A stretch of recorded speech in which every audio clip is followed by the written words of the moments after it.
Hello everyone, welcome to my second Leeds Everyday broadcast of the day, and I'm going to be telling you about how to create 5 or more pieces of content from your webinars that you run as part of your content strategy.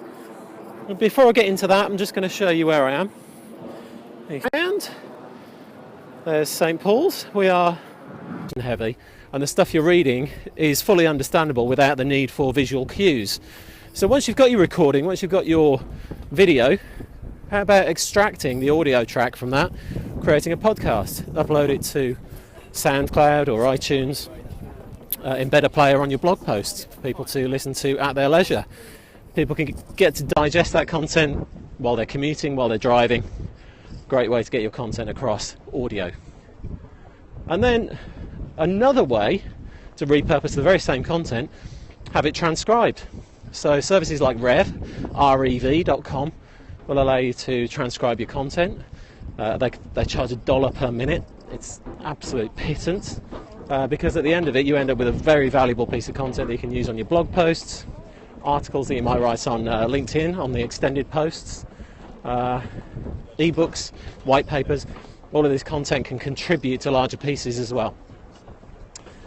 So that's 4 pieces of content I've given you so far. You've got your webinar itself, you've got a video, you've got your audio track that you can export for use on SoundCloud and iTunes. You've got your transcription you can use as blog posts and ebooks. So there's 4. Where's the 5th one?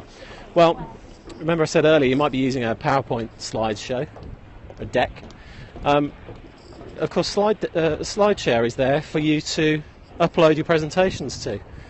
Make sure, this is a big issue with people when they're uploading to SlideShare. Quite often they'll just upload the slides and there's no real context to it because obviously no one's actually listening to you walking through that presentation anymore. They're just looking at the slides. So if it's very visual, there's not a lot of information on the slides, you can't really do a lot about that. You've got to add context before you use it in that format. So use native content is what I'm saying.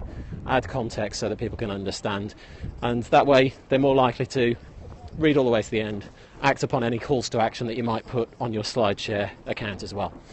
So that's it, 5 pieces of content there. I'm sure you can conceive of many more, using on social updates that surround your webinars and all manner of other things. Obviously you can generate a lot of buzz by having a hashtag during the webinar broadcast as well. So that's it. Plenty of tips for you today on Content Day on Leeds Every Day. I do this every day, every weekday anyway. On Mondays we talk about team skill sets. On Tuesday we talk about technology. On Wednesdays I talk about funnels, qualification. On Thursdays, today, content. And tomorrow I'll be talking all about traffic. So join me then. Follow me on Periscope and on Twitter, and you'll get notifications. And I'll flick things around. I'm descending on St. Paul's now. So I'll leave you with that view and say good night.